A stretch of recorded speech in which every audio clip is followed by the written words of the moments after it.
Welcome back to the Casting Cost cEDH podcast. I'm Blake. And I'm Chase, and today we're joined by two special guests. What's up, guys? I'm Notorious, aka Dylan.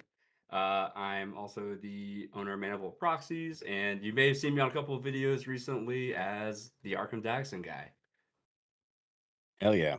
And I'm Wild, aka Sleeves and Dweebs, cEDH enthusiast. I found the Dominion Dweebs Discord, and I'm partnered with Dylan up there on the Manaval Proxies thing. It's been pretty cool. Hell yeah. And today we're talking about meta decks versus specialist decks.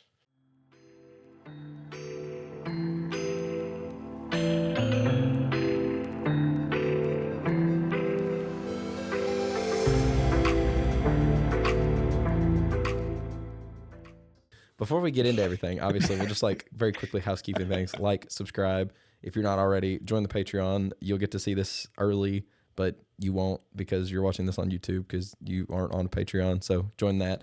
And then use our affiliate link and go to Mana Vault Proxies. And then I think that's basically everything that I can think of. Yeah, that's pretty much it. Hey, what's the code look like, Blake? Ah, fuck, dude. What is the code? That's a good question. That's no, wrong way. There you go. Working on that one. Yeah, every time, fucking get him with it. But yeah, good to have you guys on here. How are you all doing tonight? Thanks for having us, man. I appreciate you. Great. I'm doing good. Just got done D&D. Forgive me, my dog is going ape shit over here. I'm gonna let. Never mind. My fiance just got out of me for saying that. So you just got done with D&D? Yeah, it was a good time. We did our Christmas episode. We were in a trailer park fighting Krampus. It was interesting.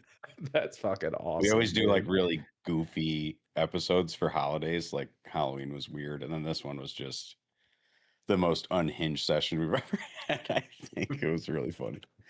Dude, I mean, that sounds like a good time though. Like Krampus shit, that's awesome.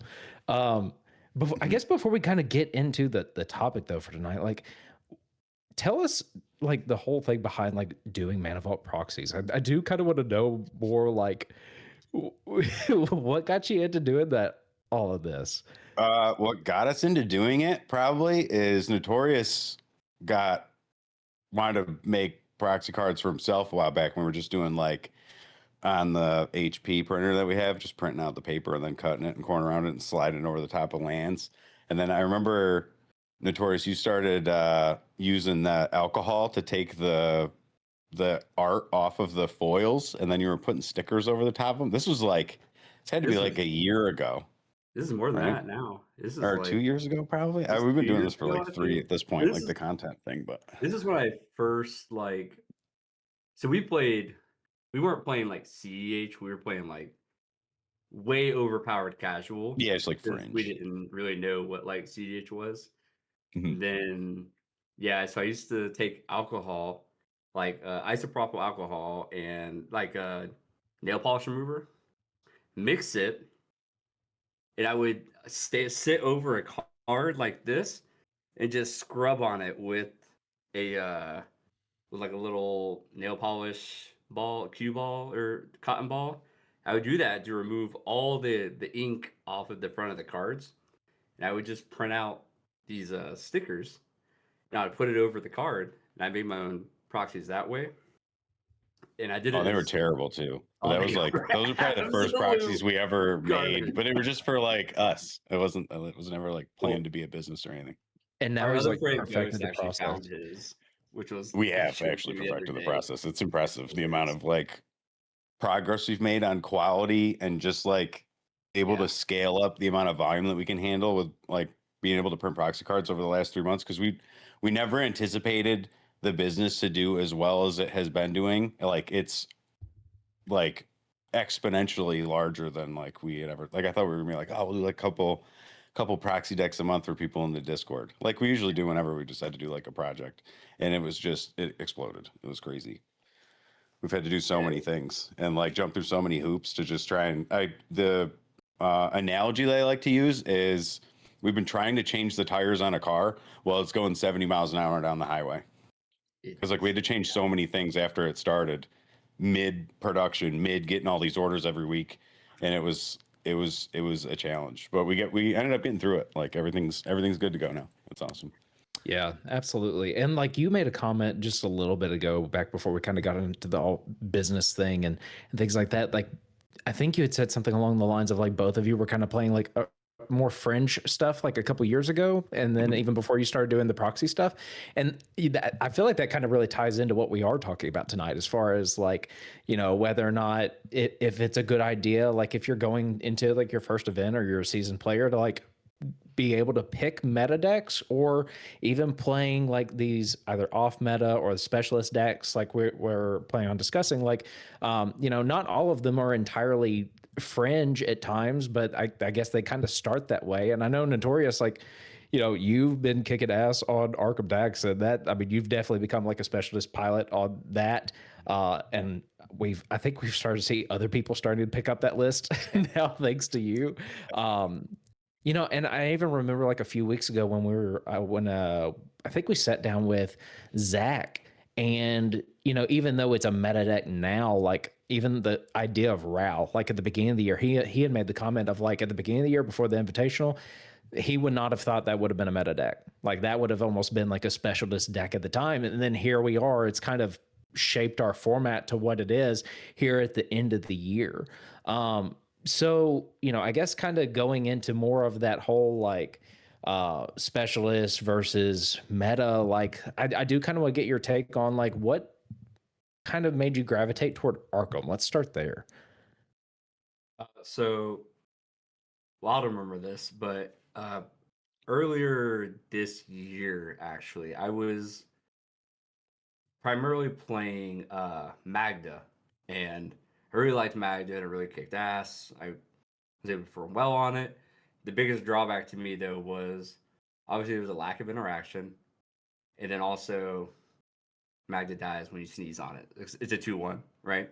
So, and also Magda got popular enough to a point where people were like, "Oh crap, it's Magda! Like, we can't let that thing be around, or it's gonna be a problem." So, and there was just so many easy ways to kill it. And at the time, we were in a real heavy, like, that's when Bowmaster was in. I swear to God, it was in every deck. Like, I could have sat across from a mono white player and they played Orcish Bowmaster, and I'd have been like, "Yep, checks out." Like, you know what I mean? Like, I wouldn't have been surprised. And I was just messing around, and I actually have a no ban deck, and my no ban deck is Arcum, right? So, and I played it, and I played a tournament through it, and I was like, "Oh man, this deck is so great," because like we had Paradox Engine, and I love Paradox Engine. It's like one of my favorite Magic cards. But I was sitting there, and I was like, "Man, I really want to play like Artifact Combo, because that's my strongest. I think my strongest play style is with." You've always been like had an affinity for artifacts. Yeah, Actually. like Pun intended. I'm just a weirdo with it. I played it in Pun every intended. color. I think I played it in As every offended. color possible. Except Mono Black, because Mono Black is Hey, Mono Black Artifacts has been doing pretty cool stuff. it does lately. do some cool stuff. Just I was inspired by Arcum, and I made a Traz in the Infinite deck. That's kind of gross. yeah, but yeah, the big thing was I actually flew to Fishbowl back in October, and I had Arkham with me, and it was kind of like my LobbyCon deck. I just kind of played it to mess around. I didn't think it was like that great, because my play group knows what I do with it, and they're able to like control it pretty well, and they know me, so they're just like, they don't let me do anything. Mhm. And the night before Fishbowl, I was just like, you know what? I played Garuda a lot. That was like my big thing. I just went crazy with Garuda, and then I was like, fuck it, I'm gonna play Arkham tomorrow, because why not? Ended up top 16 him with it, which was super cool. I was super stoked about it. And as I went through the day, I kind of just realized, I was like, fuck, people really don't know what the hell is going on when they don't see a meta deck. And that's where the whole specialty thing comes in, where you get these people that play these convoluted decks like Arkham, which is a very layered combo deck. It's very hard to interact with, it's very hard to stop.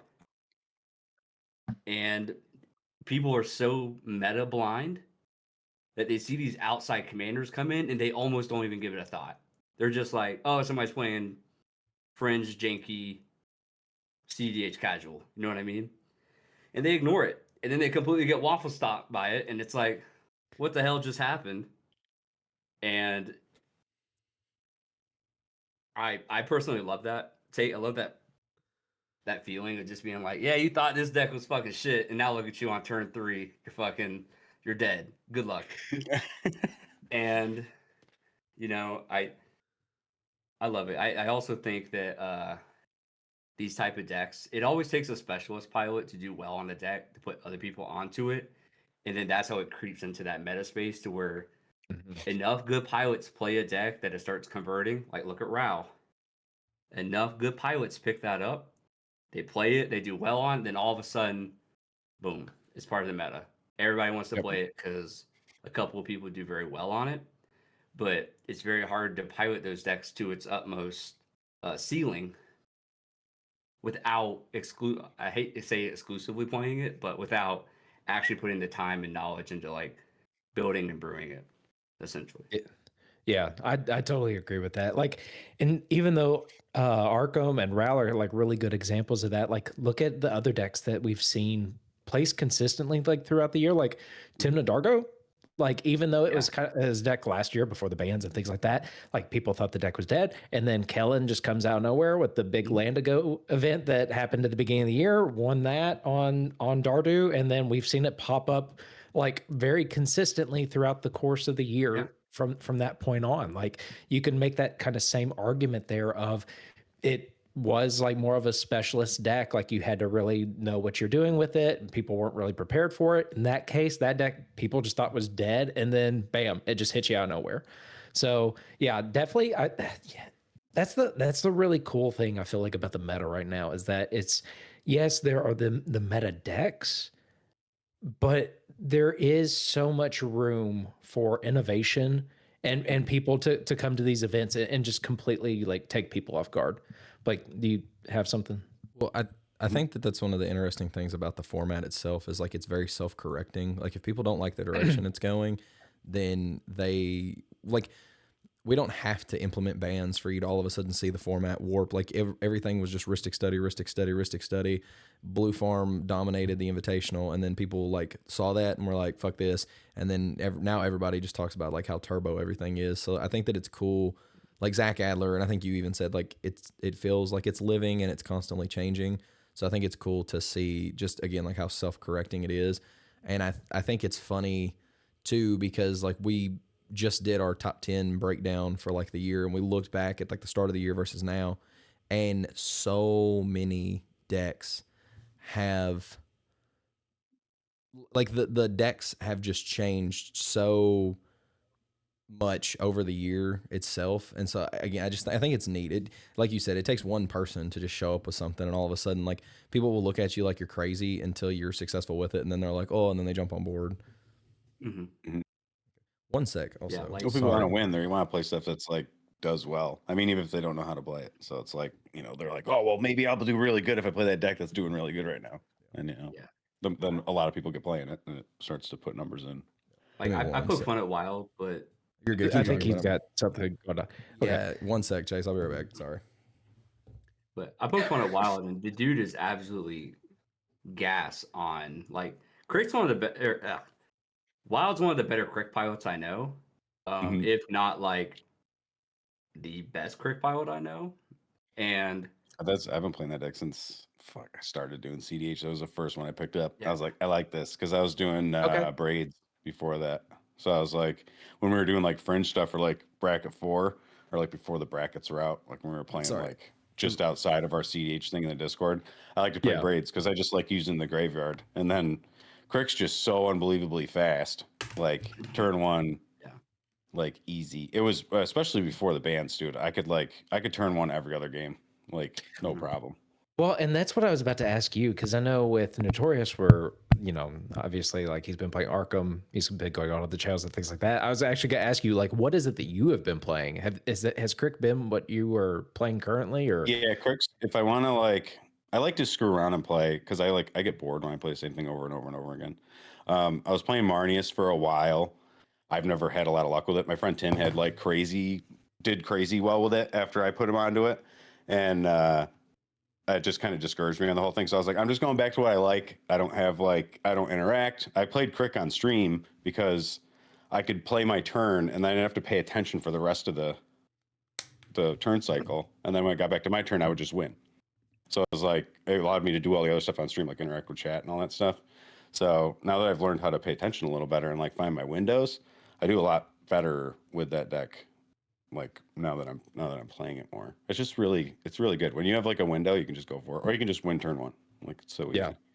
Yeah, it's interesting that like you play Crick, because I kind of feel like, where I just mentioned Tim and Dargo, like I kind of feel like whenever the bans hit last year, Crick was also kind of one of those decks that a lot of people went, well, there goes this, because you lost access to Mana Crypt and Jeweled Lotus. Did you feel that way when that happened, or? It got less consistent turn ones, but like it still does turn two, like no problem. And like you can still do turn one stuff. There was a lot of I wasn't so focused on Broodlord in like the old versions of the deck that I had, when I was able to get Crick out sooner and just actually cast some spells. But if I can just get Broodlord in the graveyard and reanimate it in some way, which is like sometimes it's just an Entomb turn 0 and then persist on turn 1 with like a gemstone and a swamp, and like you could just win off of that. It's like, it's just getting the dragon out is like the best thing. So when I redid the whole deck recently, it was like that's all it focuses on. It's every card in that deck is, how can I get Broodlord in the graveyard? How can I reanimate it? And like I can get Crick out after I reanimate the Broodlord. I don't have to have Crick out first. So it's like it's really just a hoarding Broodlord deck, to be honest with you. But it's just really, really good at doing that one thing, which I think is what it's good at, because black doesn't do much else other than that. It's not like you can't go in the mid range with it.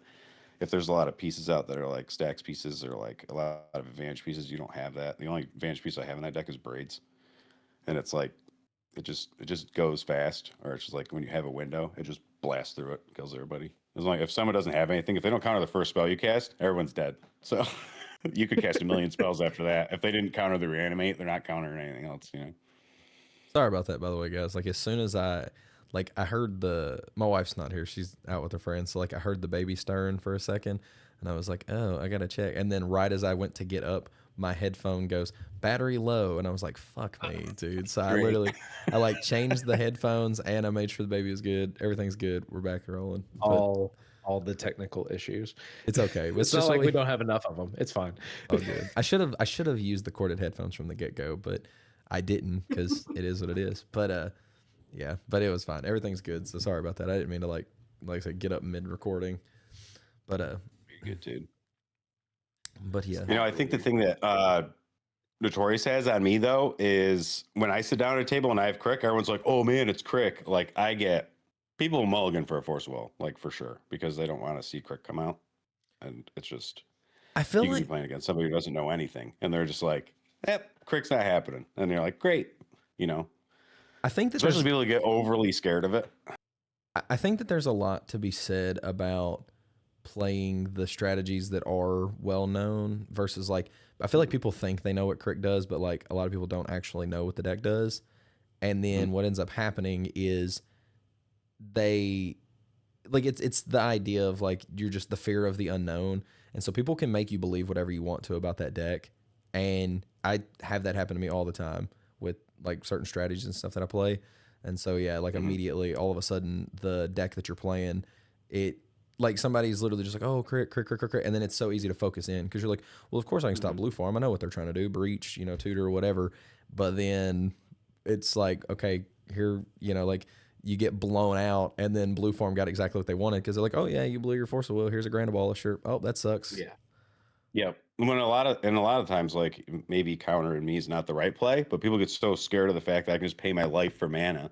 Like they don't think, even people I've been playing against for a year, they still get so, oh, well, he can do this and he can do this. Cause you know how people do that. They're like, oh, well, he could do that and he could do this and he could do this. And it's like, if you think about it, can I really I can't pay life for that, or I don't have enough mana to do that. You're getting like unreasonably scared of what I'm about to do, and you're gonna blow all your interaction on me when it's not necessary, and then you're gonna let someone else run away with it.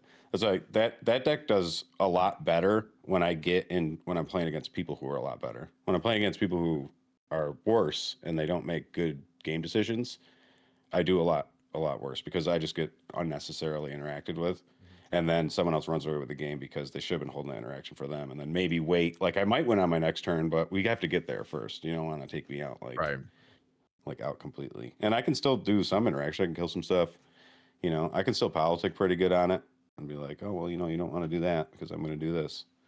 I do think it's funny that every single one of us, I mean, not Notorious now because he was good enough with the deck that he like blew up into the scene, but we all were playing like fringe strategies. Like even Chase plays Sisay, but it's like Pod Sisay and it's like a crazy variant of it. So it's just Birthing Pod. And then I play Zur, he plays Arcum, and then you're playing Crick. I just think it's funny that every single one of us is just like, yeah, let's play fringe shit. I don't want to play something everyone else is playing. What Notorious? I heard birthing pod sisay. I'm just like, yeah, it's good. You ever heard of it? what the fuck? Yeah. Yeah, dude, you just play Kiki combos and like you can tutor for Vivian and pot up and Oh, that's gross. It's so dumb. Awesome. it's stupid, but I love it. But you still play like Derevian Mill and Mount Doom lines, like you went on top of anyone else. Wild, I like a lot of the points you're bringing up, and I think the one thing I'm kind of gravitating a lot towards that you keep making these comments on, like, you know, you like when you're getting like when you made the comment there of like when you get in a pod with people that like either really know what they're doing or like that's when you feel like you perform the best. And I feel like as a specialist pilot, like that's one of the big things. Like, yes, and you made the comment too of like how Crick for you is kind of becoming like that hoarding Broodlord deck, and it's like not necessarily like a one-trick pony or anything like that, but like you really have to know what everyone else at the table is doing, even as a specialist. And I would almost say like as a specialist, you have to know the other decks at your table even more than if you're just playing a meta deck. Because you can be able to more politic or use your words in a way where it's just like, hey, I see that I'm scary and I completely understand like this is something that you're not used to seeing, but look at what's going on around us in the game state right now. And I know that this is terrifying, but we need to get through the turn, just like you're talking about there. And then like, you know, I think that helps to kind of navigate things in a way where it kind of eases some of the tension on the people that just aren't fully aware of what the strategies are trying to do or what your game plan is. And then bam, you just go off, you know, once you've kind of thrown the aggro onto the blue farm player or the Kennen pilot or whoever it might be. And you can really create that disadvantage between you being a specialist pilot versus the person that's playing the meta deck that they just picked maybe they either picked the deck because they saw Freedom Waffle playing Kennen, or you're playing against Freedom Waffle playing Kennen. So yeah, you have to be able to pick your windows too. It's harder to pick windows against people who don't know what they're doing, but when you know someone who's like on turn 3 they're going to tap out to get like an advantage piece out, like that's you have a good window with Crick to like push in that situation, especially if you have like an Atali and like someone who's going to put a Heuristic Study out and tap out for it, and I only got to worry about Mind Break Trap or Mental Misstep to counter my combo, and then, you know, the other person doesn't really have anything either. Like, you got a window there. On turn 1, I always have a window, especially if the higher in the seed order I am. And then after that, it gets really dicey. Like, after turn 3, it's like, I'm lucky if I can get, like, a thing in. So I'm usually trying to, like, get in there in that turn 1 window or in the turn 3 window. Other than that, it's a real crapshoot. Unless if I just hang around and no one kills me until turn 5, which I'm always dead before that happens anyways, because everything comes at me. Any little thing that's out. I think that's why Ral has done so well recently, because like I feel like that deck is the most consistent. Like I'm going on turn 2, like it's turn 1 Ral, turn 2 push, like consistently. I think that stuff like Crick and like Rogsai and stuff like that has the ability to go a little bit faster than Ral. So like you sometimes will see that turn 1 push. But I think that Ral, from what I've seen, is just like the most consistent. Like I'm going to go on turn 2, and then it's just whether or not people kept interaction, and not, they're just screwed. Because once they get the mana, it doesn't matter if you counter the little ritual goofy spell. It's like, well, too bad. Like you drew into your counter after I did Jessica's Will. Like that's GG's. I like being after decks like that too. Like my friend Ghost plays Rogsai very well. He's like probably one of the better Rogsai pilots I know. If I'm after him, I'm feeling real good because I know that he's always going to push. Like, that's all he does. Like, he just doesn't do anything else other than try and win the game on every single turn that he can, no matter what. Like, he does that the whole time through the entire thing. If it's 6 turns, it's like he's going to try and win every turn. If I'm after him and everyone blows all their shit on him, I'm in a good spot. If I'm before him, he wins after me all the time. It's like if you can identify who the person that's just going to go for it goes for it, and then you can go afterwards. That's also really good too. Like, we're working the pod in that way. It's definitely like something you got to keep an eye out for. Yeah, that's why I have in my deck. Like, so one of the reasons I love Arcum so much is because it's a true, what I call a true toolbox deck. And my favorite thing is probably my favorite card in my deck is probably the least favorite card of everybody else's in my deck. I know what you're gonna say. I feel like I know what you're gonna say.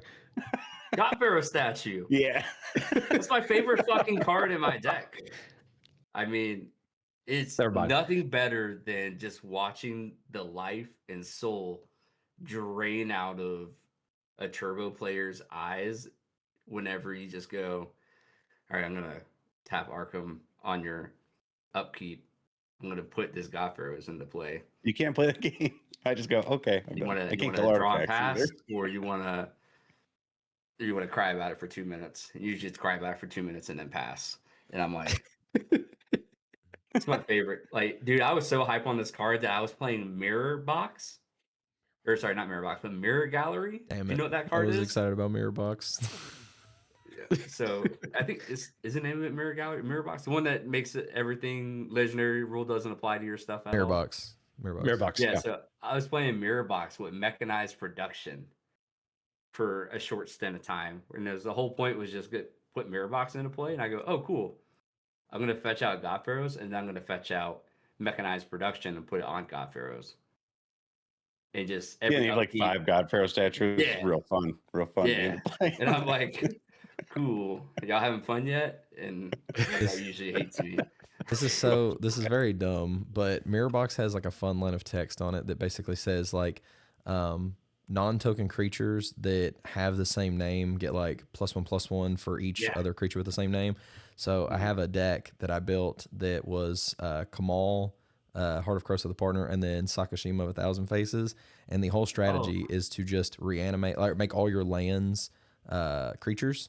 But because you run like a shit ton of basic forest or basic islands, they all have the same name. So then Kamal gives them trample, indestructible, and like turns them into creatures, and then gives them +3/+3. And then Sakashima does the same thing.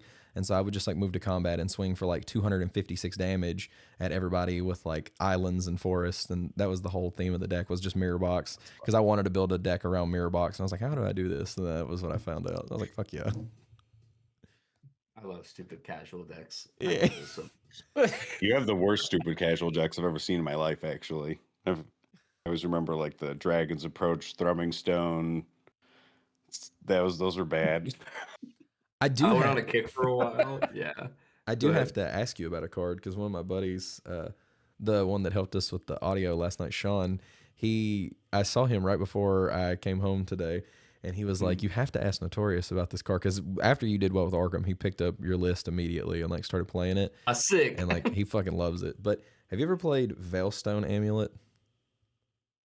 Veilstone Amulet. Is this? Hold on, read it to me. I know you have it pulled up. Read it to me. It's a 3-mana artifact, and it says whenever you cast a spell, creatures you control can't be the targets of spells or abilities your opponents control this turn. I mean, yeah, I feel like it's decent. The whole point to playing Arcum, honestly, is built in a way that becomes almost uninteractable once it starts. The deck is truly designed to win on top of the stack. Like, it's not really designed to just like say like, okay, I'm just gonna go on my turn and like go for it. I mean, I do that all the time, but at the same time, the true essence of the deck is built to go on top of the stack. And typically, I'm not really worried about Arcum dying once it starts, because Arcum's just like the enabler. You know, he's like that He's like that. No, I don't know if I can use that terminology on here. If it doesn't work, we'll cut it. We'll go for it. He's like a drug dealer that starts giving you free drugs to get you hooked. Fine. And It then worked. you're like, you're stuck. Like you can't go anywhere after. Like you're fucking like, here, try this crack. And then you try the crack and you're like, oh fuck, I love this. And then he goes, yeah, well, now you gotta fucking pay me for it. And you're stuck paying for it forever. You know what I mean? It's cracking. I don't know, but That's pretty good. That's the best way I can describe it. You know, like he's just an enabler. Like he's not truly. When I finish my line, you can ask Wild. When I finish my line, Arcum's on the field usually. Mhm. I'm like, I don't give a fuck. I'm like, get rid of him. I don't care. Yeah, he just Game's gets you already the thing that you need to keep going. You know. exactly. And then it Here's can the- still do dumb stuff too. Like there's so many artifacts in that deck. You could do Mishra's Workshop, freaking Metal Worker on turn 1, and then turn 2 you do fucking Staff of Domination, just win. And everyone's Yeah, like, I'm oh, I like, guess oh, game's over. Arkham My wasn't bad. the problem, you know? Well, It's, it kind of sounds, could do it a almost bunch. sounds like whenever that's going on, like you're doing so much that whatever they're doing to remove the Arkham, like, yeah, it might resolve the spell ability, whatever it is, but it gets so buried down in whatever activations or whatever you're tutoring out of the deck or things like that. Like what you're saying, like literally, it just doesn't matter. And I think that like that adds to that point of like, you know, not only are people just not fully aware of what like the specialist deck is at the table is trying to do, but like it kind of sounds like you have so many different like pivot points kind of built into it too, where it's not like a lot of the meta decks where it's just like a symbol A plus B and get this result, or make 5 mana, make 5 treasures, make 5 whatever the fuck you want to, and you just put activations and win. Like it within these decks, it is a lot of like there are things you have to kind of assemble here and there, but you can like whether it's Arkham, and there might be at times with Crick, because we've seen it in our local meta too, where it's just like, oh, that got stopped. Okay, let me jump over to this one, and I probably still present a win because I can pay all my life and draw a bunch of cards and do all this shit. But again, that point still stands of like when you're playing these type of decks, it gives you, I guess, a little bit more agency and the ability to just kind of go from, oh, I'm gonna go into this now, and I'm still gonna win over the top of whatever it is that you're trying to do to stop me. Yeah, you can. Arkham can pivot a lot better than Crick can. My only pivot that I can really do is be like, I'm going to get a value piece and not go for a win right here, and then I just put out Villas. That's like that's the plan B, and that doesn't even feel that. You just gotta totally lie to people if you're going to do that. And be like, yeah, I'm going to just put out this thing that's going to help me draw some cards. I'm not going to try and win right here. And you put out Villas, and they're like, that's a value. I'd be like, yeah, it's not. I'm not winning the game. Just drawing a lot of cards. But like, what Notorious can do with Arkham is he can just, depending on the vibe that he's getting, when he goes to do that search, he could go get God Pharaohs. He could go get something to win with. It's like there's so many different avenues that you can take that you don't have to televise to people. You know what I mean? So you can just be like, okay, well, if I feel like I'm going to get stopped here, I'm just going to make sure no one can play the game for 3 turns until I get back on my feet, and then I'll win. You know, it's like, it's really versatile in that way, which is like, I think that's why it's so powerful. I love making deals. Yeah, and you're like, the deals are the worst. I love politics with a fucking passion in this format. I call me Bill Clinton because I am scheming usually. Sorry, I don't know if I can say that, but You can say whatever, dude. I promise you. dude, like legit, my favorite thing is like be able to look at a play. Like last night, I was playing with Zach and some other guys, and Zach gets so mad at me sometimes because Homeboy is holding. So seat 1's holding interaction, and seat 2 are holding interaction. And I managed to talk both of them into letting me get off an Arcum activation. And I layer it so that way I'm like, all right, person 1 gets a choice. He gets 1 hard no, and he gets a yes. And if he tells me no on either one, then like, okay, I'll go. Then I go to the next person. I let them say yes or no. And I always put Zach last, so Zach never gets to choose. He always hates it. So the first person, I was like, I showed him an option. I was like, I can get God Pharaohs, or I can get Portal to Phyrexia. And Zach just played his commander and like spent all his resources on it. Seat 1 has a Ranger Captain, double Esper, and whatever else out. And I was like, bro, we got to have a conversation. Like, I can help thin the board now. You have no creatures. This doesn't hurt you at all. Like, you're totally chilling. And he goes, yeah, you're right. And I go, so Portal's like a good yes? I don't have to go down further? And he goes, yeah, Portal's good with me. I'm like, cool. Second guy goes, I don't get a vote. And I was like, nah, dude, you're next in priority on the vote. I was like, you don't get anything here. And Zach's just like, why are we making deals with Notorious right now? Like, what is going on? And I'm like, bro, it's fine. I'm like, you want to be next? And he's like, yeah, I want to be next. And I'm like, okay. There's not going to be a next because the game's over. But anyway, here we go. I hate deals. No one's trying to help anybody else out ever. Shit. I love seeing a turbo player in my pod because I'm like, yo, we gotta let this Godfair resolve, or else we just lose to Rao. Or we just lose to Crick. And they're like, yeah, you're right. And then it turns into draw pass for everybody else. And I'm like, cool. Start doing the thing. Fucking start dumping egregious pieces on the board that makes the game more and more playable. Tap. I think my favorite thing about cEDH, and I've said this for forever, and I always tell my casual friends this, but like in casual you're just casting spells, but in cEDH you're asking for permission. That's like everything is. That's all it is. And so anytime like I'm doing anything, I'm like, does this resolve? ? Or I love whenever people have to look at you and be like, does this resolve? Because there have been a lot of games, and it's unfortunate because I need to honestly make my deck able to win. Or I end up with so many fucking draws now because I've just built like Control Zer, and so all the deck does is just like swing, find Rhystic Study, clone Rhystic Study, and then find more clones for Rhystic Study. And so like there have been games where I've literally like been sitting there and I've had like 3 Rhystic Studies and Esper Sentinel. Like I had one game where there was a VV at the table and they had they got to the point where like the board state was so bogged down and they were pissed off and they were going to cast a 0-drop rock because they were like wanting their VV to trigger because they had a curiosity on VV. And I was like, that's fantastic. But if you do that, I'm going to have 9 draw triggers hit the stack. So you're going to draw 3 cards. I'm going to draw 9 cards. Like, do you want to cast that spell? And they were like, sure. And I was like, great. Okay, go ahead. And they started storming off and I was just drawing a shit ton of cards. But yeah, I run so much interaction and I don't know why. I just like doing that. Like I love making deals with people. I like to have agency in the game. And my version of agency is just counter spells. And I just love stuff like that. And then now I've found split second cards, and that's like a fucking drug. That's the crack. Somebody gave me a little bit of crack, and I'm like, I need Angel's Grace, and I need Trick Bind. I suppose sudden spoiling and crack. Too good. And Chase hates it. Chase hates that I play Angel's Grace, and if I run a deck in white, I hate it. I play it in everything. If it runs white, I play it. I don't know, man. I think a lot of people complain about the meta, but in my opinion, a lot of times they're complaining about their local meta. If you go to the national, I call it national meta, like large tournaments, right? Like our best example of national meta, because that's where more often than not you have people that travel from different regions of the U.S. to come play. I love the national meta, honestly, because if you look at most of the top 16s from the last major tournaments, you're usually seeing like 10 plus different decks make it in the top 16.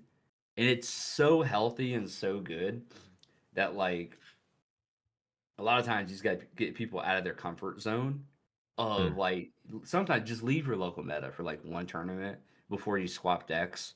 Because like, dude, I play in my locals and these dudes don't let Arcum do shit because they know. They're like, fuck no. Like in our Discord when we play cEDH all the time, our Discord knows like if I start doing Arcum shit, the game's just over because like that's why I originally got off Crick because I never had played in tournaments. We played in the Discord, I played on stream, and I had to stop playing Crick because it was someone would mulligan to stop me every time, regardless of whether it was good or bad for them. And I was like, because I would just win all the time. Like every game that we played when we first started playing, I would win with Crick, and it was like people would just mulligan to stop me, and I was like, I can't play this anymore. But when you go and play against the rest of the world, they're not necessarily as scared of you as the people you play with all the time that have to constantly lose against you all the time. So it's nice, like what Notorious is saying.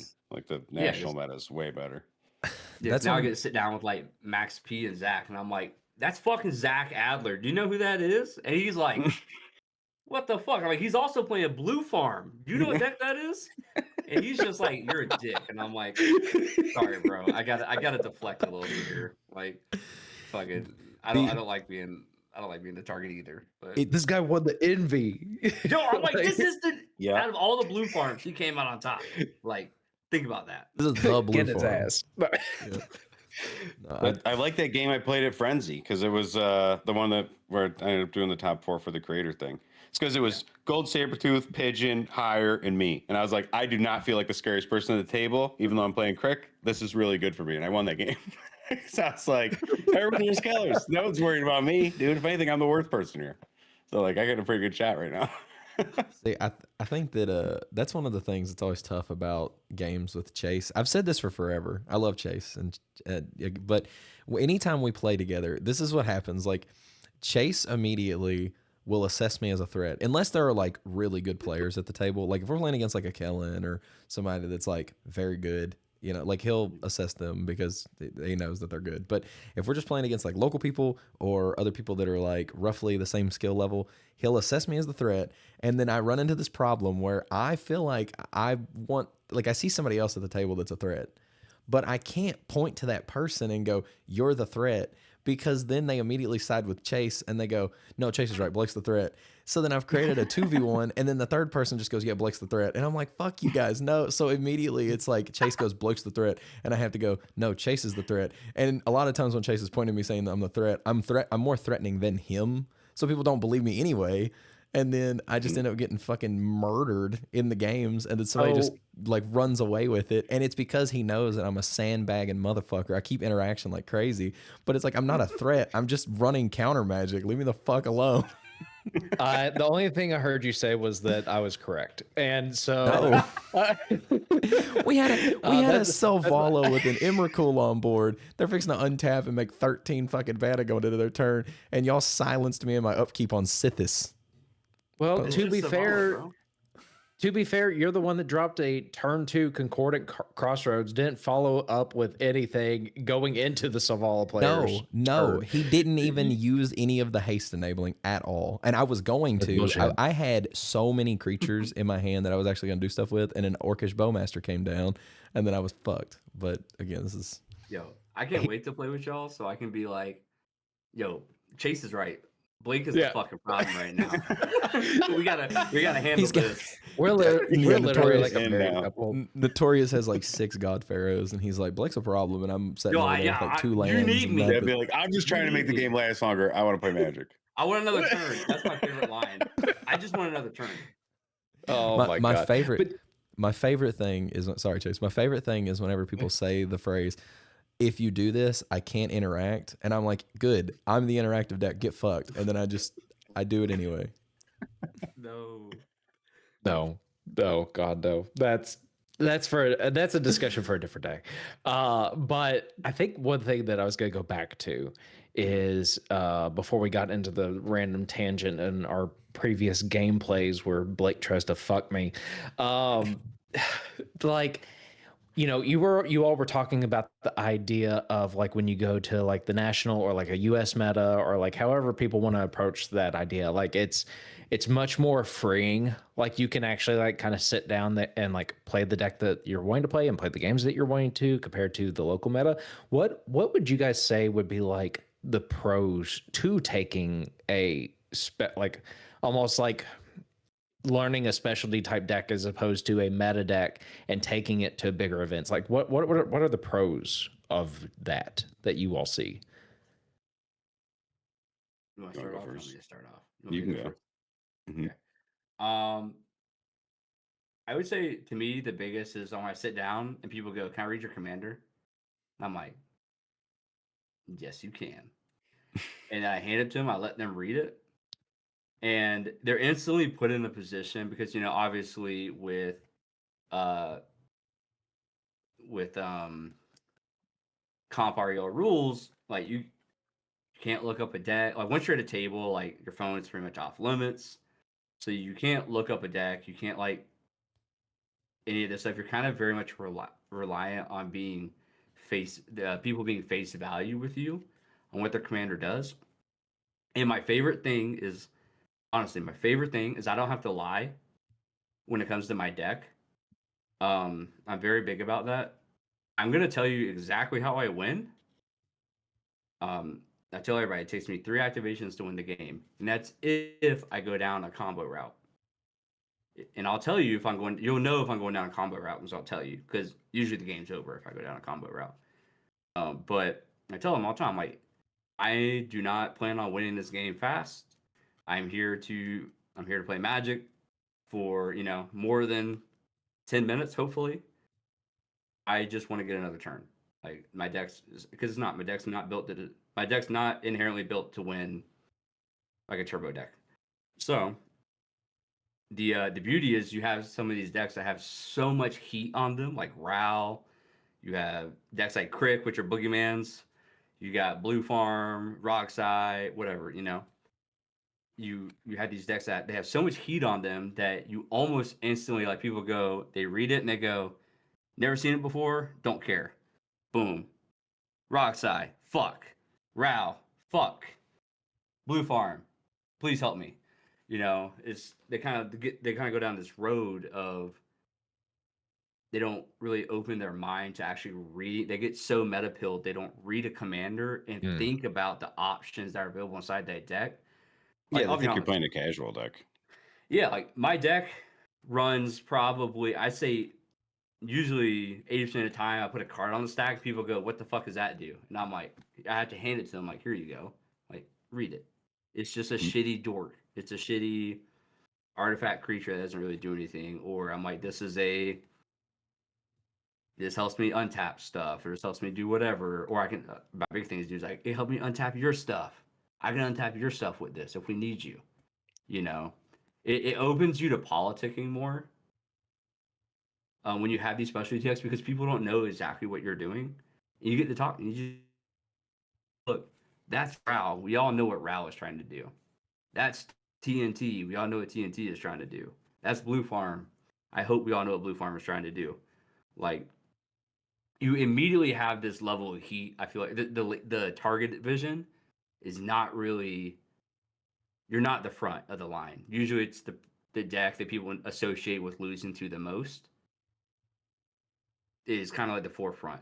So when you take these specialty decks, as long as you can pilot. Now I will say, decks like these, you have to be a good pilot. Like there's never a replacement for pilot skill. But when you start playing decks like this, I think pilot skill becomes incredibly more important and very evident. And also, just like you were saying earlier, Chase, knowing the meta and knowing what other decks are capable of, because you have to be able to talk about them and be like, look, this deck is going to do this. They're setting up, and hopefully the rest of the table already knows this. And you don't have to be like that guy or girl or whatever. You don't have to be that person that is always talking, because, there's always somebody at the table that talks more than everybody else. Usually it's me. I'm a yapper. I fucking talk a fuck ton. That's Blake. I talk a fuck ton, man. Like, I don't talk at all. I just look like I'm gonna kill somebody the whole time, and I'm like, yeah, I'm like, he's fucking creeping you out, right? Like, dude's gonna, like, he's quiet because he's gonna win. That's it all the time. Like, he's quiet because he's gonna fucking win. You know that, right? And then he goes land pass. I'm good. That's not good. I go, I'm tired. Sorry, like, that's not long good. night. We're cooked next turn. Yeah, he just passed with open mana. He has a Blackborn. We're fucked. And they're like, "There's one of those," and I'm like, "I don't fucking know. There might be." Shit. Like, Yeah, But let me put this- that's the shit. He's good at that. Fucking screws me over all the time. I love painting the picture for people, and I'm just like, but no, I feel bad for the pods that I'm not in to call it your bullshit when you start bullshitting people, because like I know that they're just like, is that true? Can that actually happen? And you're like, yeah, man. You never know. I'm scared too, and I'm like, he's so full of shit. Yeah, I mean, I can't play poker because I don't have a good like poker face. I'm super animated. I'm way too animated to like play certain games like that. But this is something I'm very animated when it comes to cEDH because I'm very passionate about it. And I think that passion comes through when I talk about the game, especially when I'm in the game. And the biggest reference I have is if you ever watch Evan or Freedom Waffle play, I fucking love watching Freedom Waffle play because that dude will shake your hand. Literally, sit down, watch him at a pod. He sits down and he goes, "Hey, I'm Evan. How are you? What's your name?" And he'll shake their hand. He goes, "Oh, it's a great deck." He'll talk about your deck, he'll talk you up, makes you feel good about yourself. And then all of a sudden, you're on his side. And it's like, how the fuck did I get to helping Kenan draw 13 cards in one turn? Yeah, And right. shit goes sideways so fast because That's what Gold Sabretooth does too. yeah, it's like what Tim does. Like these, God. He's like, "Hey, nice to meet you." "Oh yeah, good. That's awesome, man. They You also want Gold play Sabretooth on your side?" And I'm like, "Fucking don't listen to him." they play He's these lying to you. meta decks, but they're specialists on them as well because they're the pioneers of them. Yeah. They played it so much, and like Waffle does not play another deck. If you've ever seen him, like watch him play, I've never seen him not play Kenan unless it's like 2 a.m. at LobbyCon and he's like, "Fuck it, I want to try something," and I'm drunk. You know what I mean? Like that's about the only time you're gonna get him not to play Kenan. And they play these decks so much that they become the card knowledge in the base, or the card knowledge of everything in the deck. They know so well. They know the capabilities of their deck because they put themselves through every situation. That they know exactly what they need, exactly how to get what they need, and how to manipulate people into helping them get what they need in order to stop somebody from winning or winning on top. Because that's just the best way to win right now is on top of the stack. It sucks to be the first person to push. So I probably went way off course on that question. Oh, that was good. But, you know, I was all for it, dude. I think that there's a lot to be said about that. Like, I was on like again, I'd bring it up, which we're all talking about French stuff, but like I had this like weird crossroads that I went down, especially because I don't know how long y'all been playing cEDH, but I think if y'all been playing for a while, I'm probably the newest one to cEDH. Like I didn't get into it until like the very, very back end of like last year. Okay, yeah. So it's like, because I was, I don't know, maybe 2 years ago. Okay, yeah. So I like think we started playing about the same time. I played with a lot of casual. So like I came from like grinding like Yu-Gi-Oh! And like when I say grinding, I mean I was literally going to tournaments like all the time.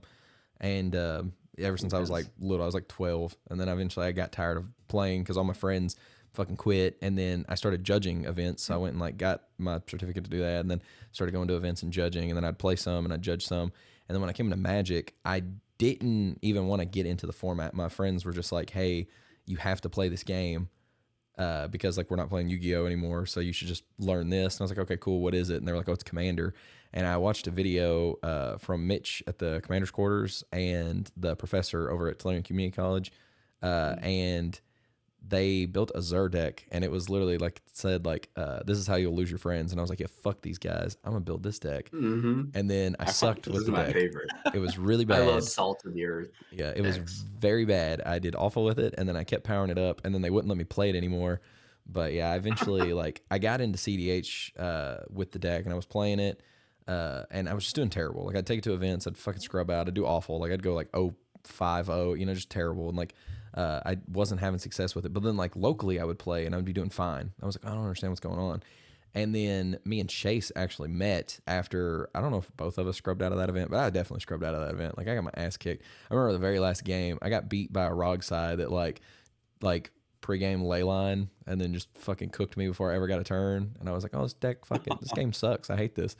And I was like, that's ass, but it was fine. And then I told Chase, and I was like, man, I really don't know what I want to do. Like, I want to, you know, obviously want to get better at the game, and I want to win, and I want to do all this stuff. And he was like, oh, just play blue farm. Like, it's exactly what you're doing, but just like add red. Like, just play blue farm. And I had this like moment where I was like, okay, I could play blue farm, and I could get really good at blue farm, but I don't think I want to do that. I want to get good with Zur. And I was like, I think I would much rather top 16 an event with Zur than literally win an event with blue farm. I was like, I want to win my way. And that was, I think, where I started to become like a specialist.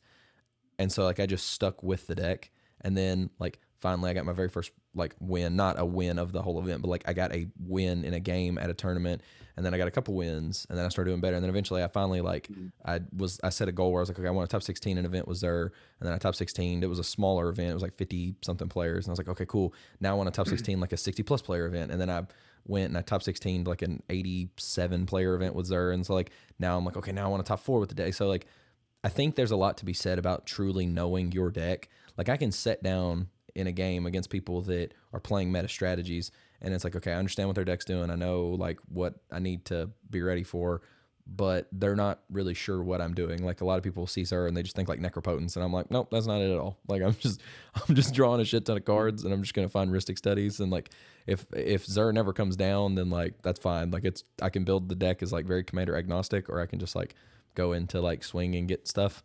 And I think that once I got to a point where like I was such a specialist on the deck that like when I started to go play other strategies, I was fucking terrible with these other decks because I'd only been playing that deck for so long. So how do you guys, I guess, balance that? Like, do y'all ever feel like you've played your deck so much that when you go back to other strategies, you're just like, you feel very clunky, or like you just feel like you don't even know what you're doing? Yeah. Let's see. I was getting really good with Crick before I stopped playing it, and then I tried to play Marnius. And like I can do like Crick's really linear. There's not like a lot of stuff going on with it.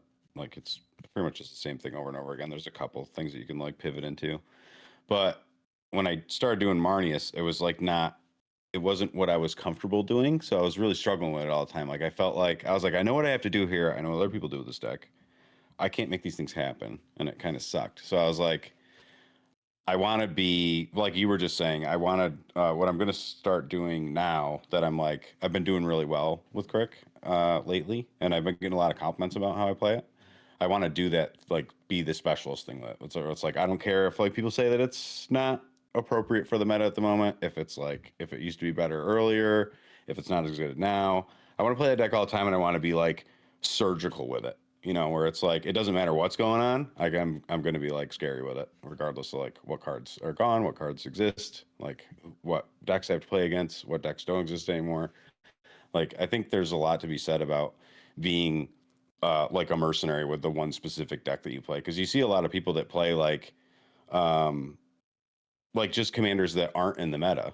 Like one of my friends plays Wheeliad. There's still a lot of people that play like there's some people that play Najeela that are still really good at it. You know what I mean? Like just something that's not like like a partner commander deck. Like if you can get really, really good with that one thing and you're really good at it, like that's way better than being better with something that everyone says is good, I will say, I completely agree with Wild on like the on his take on like you get these people that play a deck and they play it extremely well, and then also what you were saying, Blake. I do understand the not as a clunky aspect. I think the problem, I think a big problem is a lot of people they they don't ever find the healthy medium between narrow focusing or laser focusing a deck while not keeping like track of other colors in Magic, and then like some people they change decks too much. Like you get people that they change decks every week, right? I'm a victim of that. I remember a fucking year ago, I put together a new cEDH deck probably every like week almost. It was like every I was like, week. can you just stick to one thing that you're good at? No, I refuse. And like, but here's the cool thing. It's like you're literally playing Gyruda right now. What's happening? Where'd this come from? But here's the cool thing though. I feel like a little bit like I'm gonna toot my horn here a little bit. I got a little bit. I got a heavy tism trait on Magic, to where I'm also one of those people that like I build in my brain the way, like for me the way combos work in my brain is like if you look at like a tree diagram or like a binary or like a binary code or a binary tree, I guess would be the correct terminology for it.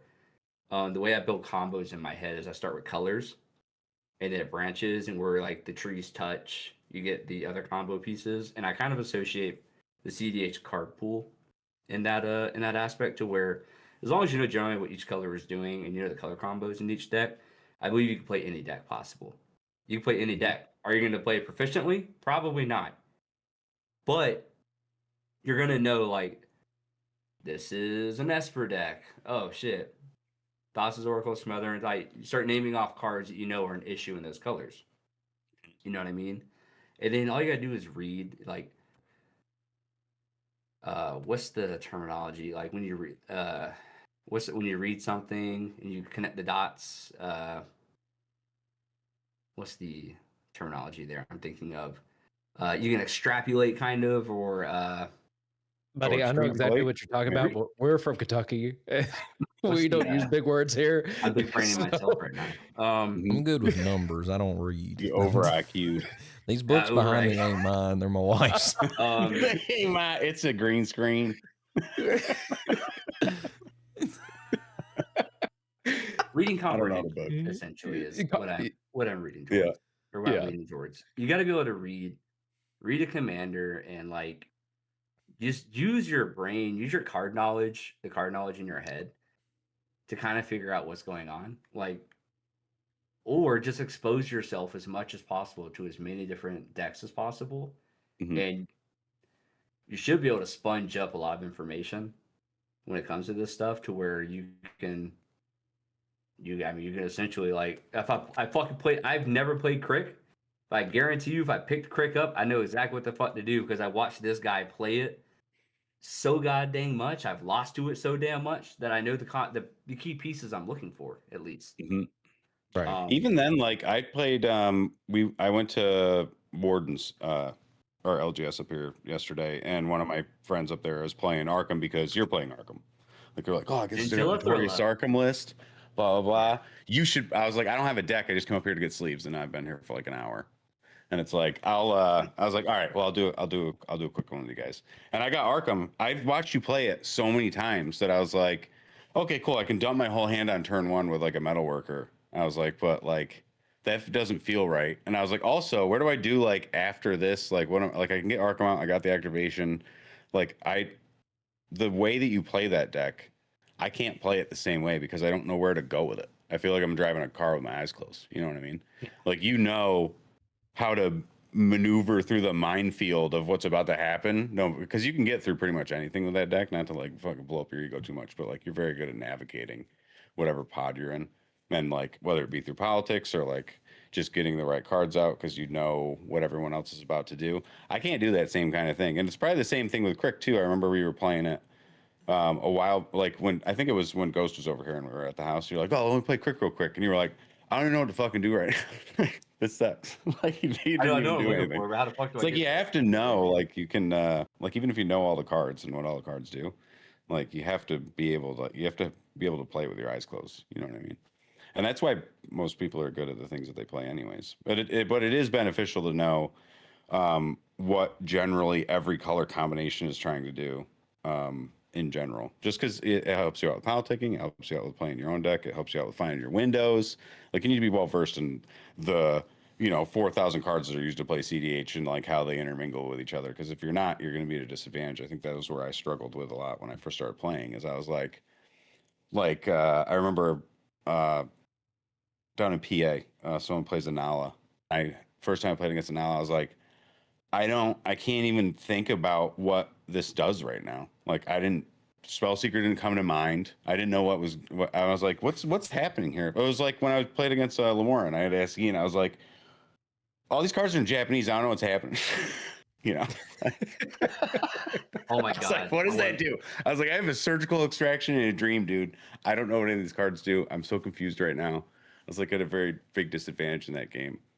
But like, you got to know all the cards. I'm hoping to judges would hate me.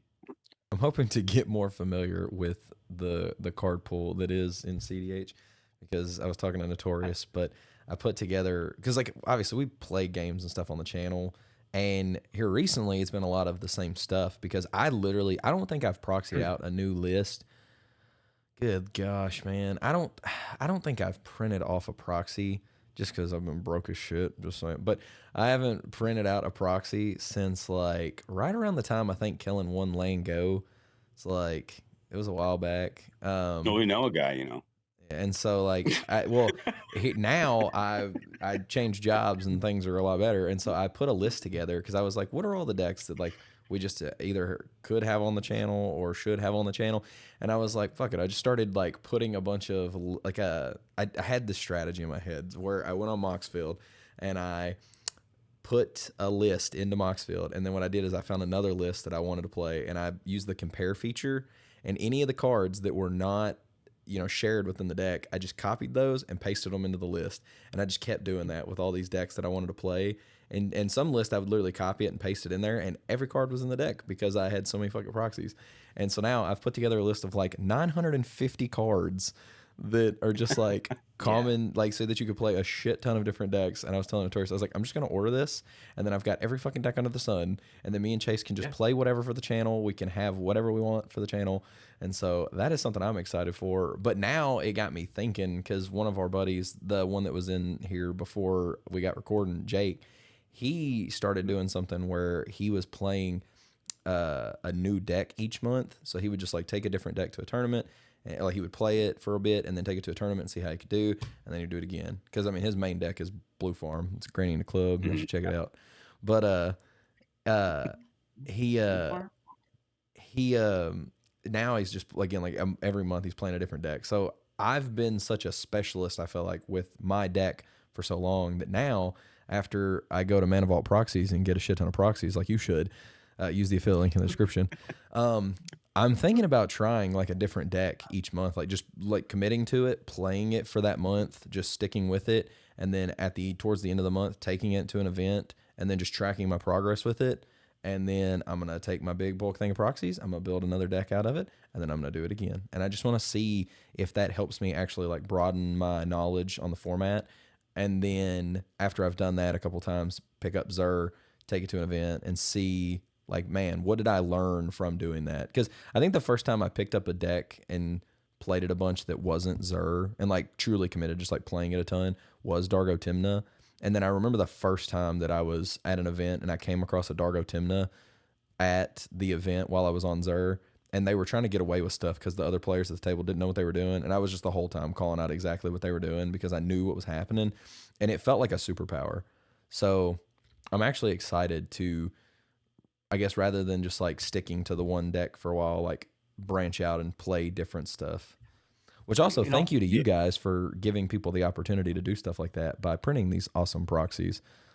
Yeah, it's a healthy thing, I think, for everybody. You know, that's not to like, I don't want to like preach about how great this whole thing is, but it is really cool to see a lot of people getting proxy decks from us. And like, we see so many decks come through the queue. Like, we have a pretty good idea at this point, just from because we have to pull all these cards manually at the moment until we get our software set up and stuff, and we see all the cards get put into the folder, all the cards get batch edited, they all get sent to the printer. You know, we get to see every single deck for the most part. And shit, I forgot what I was gonna say. It's nice to be able to help people have access to, so they can learn in that way. You know what I mean? Because like if you just have like your binder and it's got all the cards you've collected in it, and like you have your own play patterns and the colors that you like to play, you're like, your collection's kind of limited. You're not going to have the ability to like play a Guy's Cradle deck because you don't have a Guy's Cradle. It's nice to be able to give people the opportunity to play with whatever they want to play with now. So you're actually playing against people and their skill sets as opposed to people's access to the cards. I mean, that's like really cool. Like, it's nice that the business does well and everything like that, but being able to give as many people as possible access to a format that we really like, that I think is probably the best way to play Magic, so our casual players. But like, it's so much more dynamic than just everyone being like playing their cards, not asking for permission. You know what I mean? It's like, I think everybody should have the ability to play in that way. And I love it. I think it's really cool. My favorite thing is like, so for example, when we were at Frenzy, we had a booth, and we were selling Precon cEDH decks, which is basically, it's like I said, it's a cEDH deck. So I use Waffle for example. It's Waffle's Kennen deck, all together, ready to go. And it's so awesome to see people like they would either cook somebody or get cooked by somebody, and they would walk up to the booth and be like, "I need this deck," and I'm like, "Oh, you got cooked by Freedom Waffle? Yeah, that fucking Kennen deck is right there. Go practice it, and you know what he's doing." That Or was it's the like, philosophy behind those products. I was like, yeah, all right, so picture this. You just played against Tim Nadargo, got absolutely roasted by it, and you're like, that deck is so cool. I want to play it. Oh, wait, I can go over to the Dweeb Matt's Manaval Proxies booth and get a Tim Nadargo deck. It's actually Sylvie's deck that won the fishbowl. That's what I want, And then you could screw around with it after that if you want. But it's like that was really cool, and it was like a lot of the Hall of Champions decks we had too. Like we had Ian's Dog Thrash deck, we had the Kinnan, we had a Tali, we had Tim Dargo, but just being able to like go get a deck and be like, I really want to play this cEDH deck. I can go get one for $55. That's a good deal, or it is, or go online. But yeah, it was. I think the coolest aspect, though, honestly, is being able to like really. My big thing before is I appreciate people like if you're scared of a deck, like, or if you're constantly getting cooked by a deck and you don't know how it works, proxy it and play it. Because you're never going to know a deck better than when it's in your own hands and you're playing it and you get away with something absolutely egregious and you're like, oh, that's fucked up. And then the next time you're sitting across from it, you go, no, that's what's going to happen. That's what's going to happen. And we're fucked. Like, that's the best way to learn, in my opinion. Instead of just getting repeatedly cooked by a deck and you don't ever fucking figure it out, if you're not that type of learner, put it in your hands. Actually, because I would say playtesting on Moxfield is okay, but it's completely different when you're able to sit in a pod and play a deck because you're gonna get the whole experience out of it and you're gonna know exactly how it's trying to play. And you're also in your head, you're thinking about your deck that you play. Like for me, I'm always thinking about Arcum. I've been playing Ral a lot lately, and fucking ghosting and hate me for it. But and like, oh, the crit league, or like I love playing in the critical league because I get to play against good players and I get to actually like compete without like the pressure of competing. And then I get to play against all types of different decks. So I get to play all my different decks. I have way too many decks as it is right now. Um, but I love it. And it's just like it's so nice to also see people like when they're playing a deck or they're like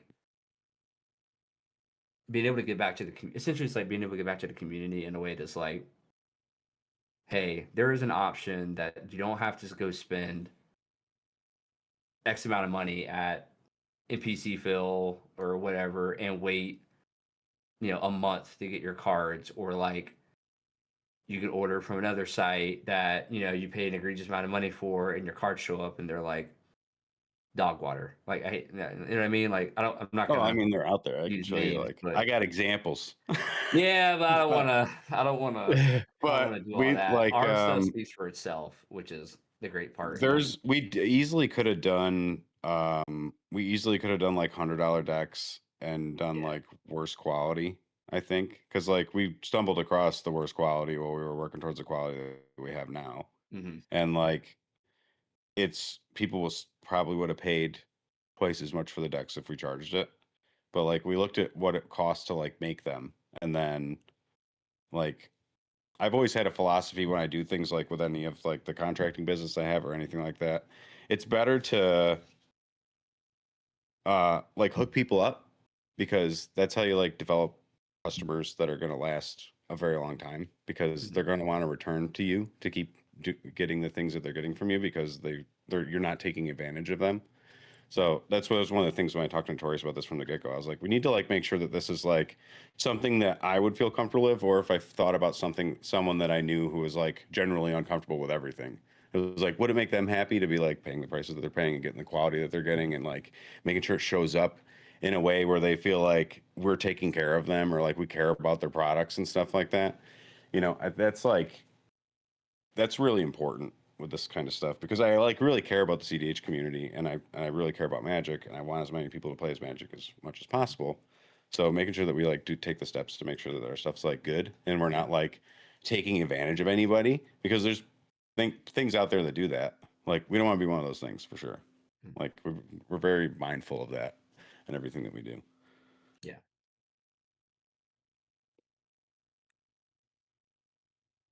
Chase, I've been talking a lot. You had to say something. I had to say something. I was waiting for it. For it. No, I didn't really know what to say. I genuinely I love that you guys have taken that stance on this, because I think that not just the accessibility that you are trying to give players, but that mindset there of like, hey, we genuinely want to get as many people into the format as we possibly can and provide an affordable option with that's quality, that's going to meet a standard that you go to pretty much any tournament now, and this is accepted, right? With the exception of most of the events in the state of Kentucky for some reason. Fuck. That's what we need in this space in order to continue with the growth. And so that way, whether that is growth at a national US meta or your locals or just you as an individual, that's what we all need. And I think the more that we see things like this happen, whether it be like what the work that you guys are doing as far as creating that accessibility, some of the other channels that we've been working with and we've collaborated and we've become friends with throughout the year to like just push more content and make it to where people can try to find their home in cEDH and how far they want to push that. The more we kind of take those steps to kind of support one another in those efforts, only good things can come of it, right? Seriously though, I super appreciate you guys having us on. It's awesome to talk. I'm really looking forward to jamming a game with y'all. And then, like we talked about, coming up, Wild and I talked about on my drive up to New York, because we're driving all my shit up there in my truck with a U-Haul. There may be a chance we actually wouldn't mind stopping, where you guys are, and we could jam some games, do this again in person. Doing it in person would be awesome. Or That would be sick. whatever. Totally That'd be down. awesome. So just let us know. Hell yeah. Yeah, that'd be dope as fuck. Right. So, but yeah, no, and it's like I was saying earlier before my mic decided to shit out on me like halfway through what I was saying. Like, we just really appreciate the things that you guys are doing in this space, because again, like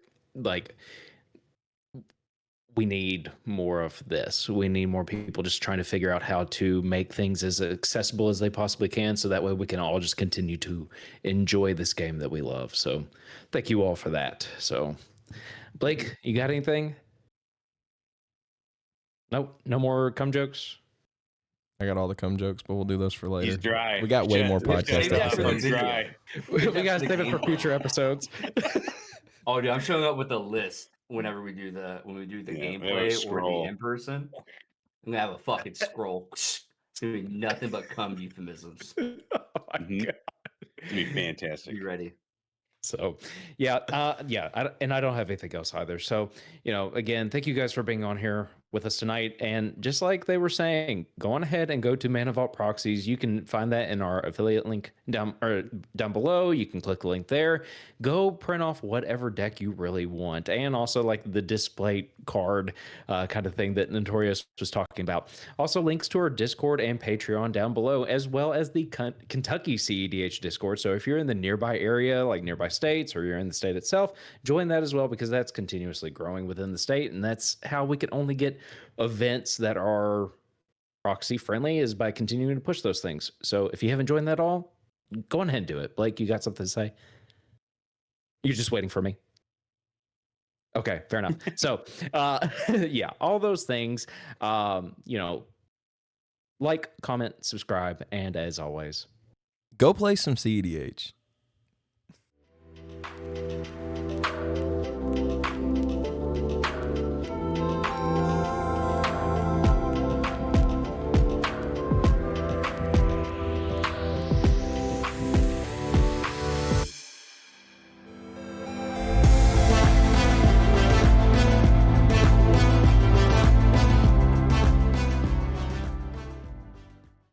If you ever watch me play on a stream or on Spell Table or like at like especially if I get on a tournament stream.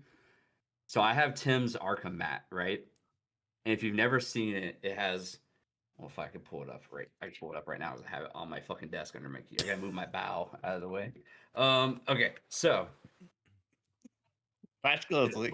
if you notice, it says Arcum right there, right? So usually what I do is when I play, I always take my deck and I put it like this, and it just has the word "come" going across it. And the TOs hate me because when I was at Frenzy, in some other places, and I would be like on the feature match, I'd try to put my deck a certain way, and they'd be like, "Fucking move that shit." And I'm like, "What do you mean?" Baldy's like, I'm gonna kill you. I'm like, "What do you mean?" He goes, "It says come." And I'm like, "That's not. I didn't make the mat. I just put my deck on it. Like, my bad, bro. Like, don't be mad at me."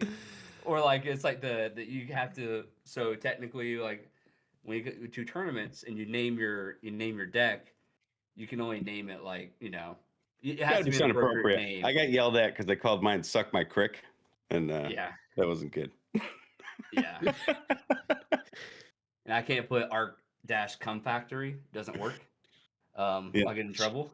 Can you do like _factory? Yeah, Baldy was like, "Why don't you just call it crick?" And I was like, "Yeah, that's not like fun, you know." Yeah, it's like the whole thing. But yeah, apparently you're not allowed to do that. So don't do He's it. like, just You'll make get- sure it's you'll not get in like that trouble. when we go to the big event. I was like, "You got it, boss." Sorry. Yeah.